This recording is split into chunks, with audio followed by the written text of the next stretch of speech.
Assalamu alaikum. My name is Dr. Anila Iqbal and I'm working here in Australian Concept Fertility Center for the last 8 years. I am working here as a head clinical coordinator and इसमें मेरा experience बहुत vast है, तो मैं अपना experience आपके साथ share करना चाहूँगी।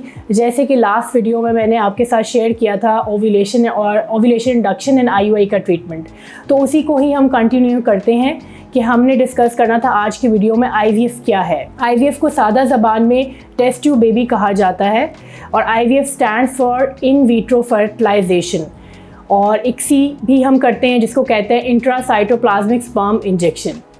IVF क्यों किया जाता है, कब किया जाता है, क्या वजूहात हैं जिस पे हम फैसला करते हैं कि हमें अब IVF की तरफ जाना चाहिए।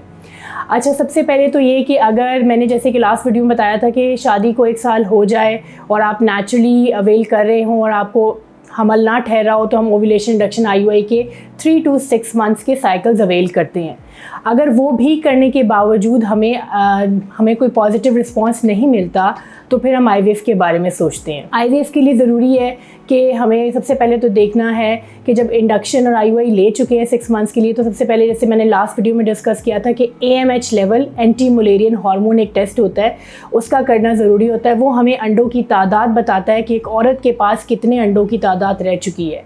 ये एक टेस्ट बहुत इंपॉर्टेंट है जो हमें डिसीजन मेकिंग में आसानी देगा कि हमें IVF पे कब जाना चाहिए। अगर तो वो 1 से लो है तो हमें इमीडिएटली IVF की तरफ ही जाना चाहिए।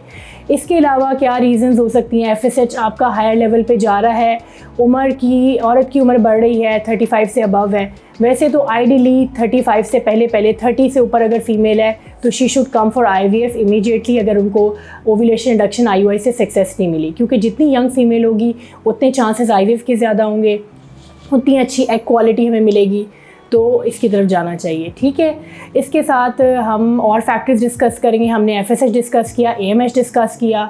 फिर अगर ख़ातून की ट्यूबें बंद हैं, ट्यूबें बंद होने की कोई भी वजह हो सकती है, जैसे कि एक ये प्रॉब्लम है हाइड्रोसेल्पिंग्स है, ओवर बेसिकली ट्यूब्स में स्वेलिंग है, तो उस केस में भी हमें IVF रिकमेंडेड होता है। ठीक है, और ट्यूब का टेस्ट मैंने लास्ट टाइम जैसे बताया था कि हम HSG स्टेरोसल्पिंजोग्राम के थ्रू हम ये टेस्ट करते हैं, डाई डाल के देखते हैं ट्यूब्स खुली हैं या बंद हैं, या लैप्रोस्कोपी के थ्रू करते हैं। तो अगर हमें पता चल जाए किसी भी स्टेज पे कि ट्यूब्स ब्लॉक हैं तो हमें IVF की तरफ जाना चाहिए। इसके अलावा एक बहुत इंपॉर्टेंट टेस्ट है मेल का सीमन एनालिसिस। अगर उसमें काउंट में कोई कमी है, मोटिलिटी में कोई प्रॉब्लम है, या मॉर्फोलॉजी में।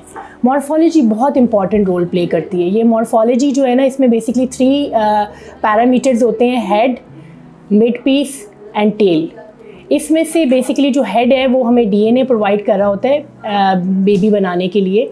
अगर उसमें कोई किसी चीज़ की डेफिशिएंसी है या उसकी मॉर्फोलॉजी डिस्टर्ब है, बेसिकली WHO का क्राइटेरिया कि 3 to 4% नॉर्मल होती है, अगर उससे कम है तो तब भी हमें IVF पे जाना चाहिए। और इसके साथ काउंट और मोटिलिटी की वजह से जब हमने डिसाइड कर लिया कि IVF is the option to go for, IVF जो है वो 1 महीने का इलाज होता है। इसमें डिपेंड करता है कि हमने क्या प्रोटोकॉल डिसाइड किया। अगर फीमेल यंग है तो sometimes we start the treatment from day 21।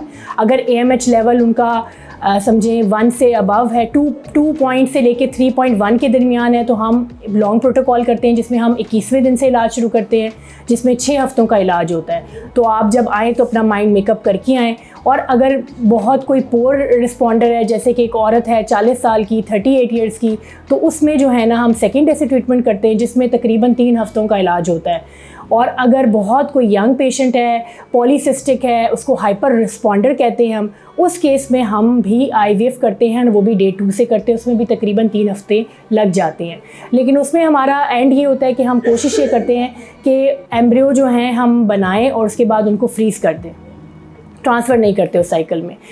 तो नेक्स्ट वीडियो में मैं आपको एक्सप्लेन करूँगी कि लैब में हम क्या करते हैं, कौन से प्रोसीजर करते हैं।